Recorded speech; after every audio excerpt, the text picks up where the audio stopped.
मेरे मामू MP ਸੀਗੇ ਤੇ ਅਸੀਂ ਉਹਨਾਂ ਦੇ ਡੇਰੇ ਦੇ ਬਾਹਰੋਂ ਲੰਘਦਾ ਸੀ ਜਦੋਂ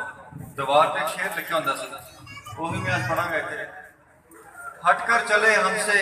जिसे सर अजीज हो हटकर चले हमसे जिसे सर अजीज हो हम सर फिरों के साथ कोई सर फिरा चले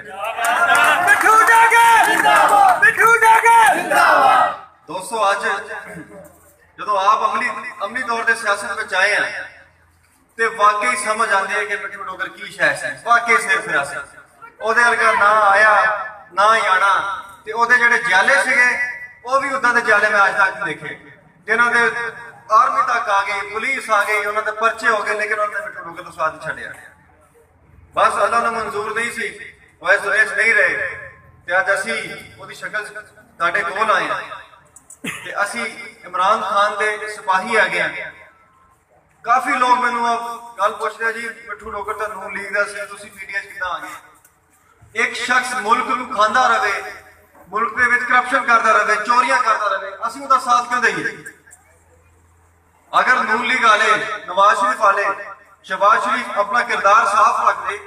मुल्क वास्ते कुछ कर दे खिदमत कर दे कोई जरूरत नहीं किसी ने इमरान खान अगे नहीं लैके आना इन्होंने दोनों बंदियां ने वारियां बनिया करप्शन की 5 साल मैं करप्शन करांगा तू नहीं बोलना 5 साल तू करप्शन करी फिर मैं नहीं बोलना इस वजह तो इमरान खान अगे आया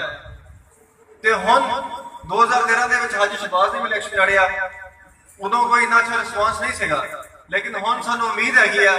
ਕਿ ਹਰ ਗਲੀ ਹਰ ਮਹੱਲੇ ਬੱਚਾ ਵੱਡਾ ਬੁੜਾ ਹਰ ਇੱਕ ਸ਼ਖਸ ਇਮਰਾਨ ਖਾਨ ਦਾ ਸ਼ੁਦਾਈ ਇਮਰਾਨ ਖਾਨ ਦਾ دیਵਾਨਾ ਹੋ ਚੁੱਕਿਆ ਸਿਰਫ ਗੱਲ ਕੀ ਆ ਉਸ ਵੋਟਰ ਨੂੰ ਘਰੋਂ ਬਾਹਰ ਕੱਢਣਾ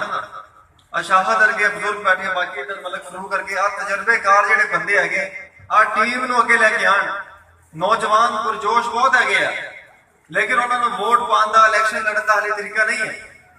इलेक्शन वाले दिन 6 बजे तुम सारे तैयार होकर बाहर खड़े हो तुहाडे कोल लिस्ट हाथ च होवे कि मैं फलां बंदे को उत्थों लैके आना ते वोट पाना इंशाअल्लाह करोगे ते मजीद आज अपना पहली मीटिंग सीगी इंशाअल्लाह ताला मजीद कोई 10 दिन बाद असीं इत्थे भरपूर तरीके दे नाल जलसा करांगे इंशाअल्लाह ਉਹਦੇ ਵਿੱਚ ਤੁਹਾਨੂੰ तमाम ਦੋਸਤਾਂ ਨੂੰ शिरकत ਦੀ ਦਾਵਤ ਦੇਵਾਂਗੇ ਇੱਕ ਸ਼ਹਿਰ ਦੇ ਵਿੱਚ ਅਸੀਂ ਰੈਲੀ ਵੀ ਕੱਢਾਂਗੇ 15 ਤਰੀਕ ਨੂੰ ਭਰਪੂਰ ਤਰੀਕੇ ਦੇ ਨਾਲ ਜਿਹੜੀ ਕਾਫੀ ਸਾਰੇ ਦੋਸਤਾਂ ਨੂੰ ਦਾਵਤ ਦੇਵਾਂਗੇ ਉਹਦੇ ਵਿੱਚ ਵੀ ਤੁਸੀਂ ਆਣਾ ਤੇ ਹਰ ਇੱਕ ਬੰਦਾ ਆਪਣੇ ਆਪ ਨਾਲ ਵਾਅਦਾ ਕਰੇ ਕਿ ਯਾਰ ਮੈਂ 50 ਵੋਟ ਪਾਣੇ ਆ ਮੈਂ ਇਕੱਲੇ ਨੇ ਨਹੀਂ ਮੈਂ 50 ਵੋਟ ਜਦੋਂ ਤੱਕ ਨਹੀਂ ਪਾਣਾਗਾ ਨਾ ਪੋਲਿੰਗ ਤੋਂ ਵਾਪਸ ਨਹੀਂ ਆਣਾ ਤੇ ਟਿੱਬੇ ਦੇ ਵਿੱਚੋਂ ਜੈਸ ਦਿਨ इलेक्शन होएगा अगर टिब्बे का रिजल्ट आ गया तुसी देखो कि टिब्बे तो असी विन कर गए हैं तो इंशाल्लाह समझना वैसे इलेक्शन विन कर गए इंशाल्लाह बहुत शुक्रिया।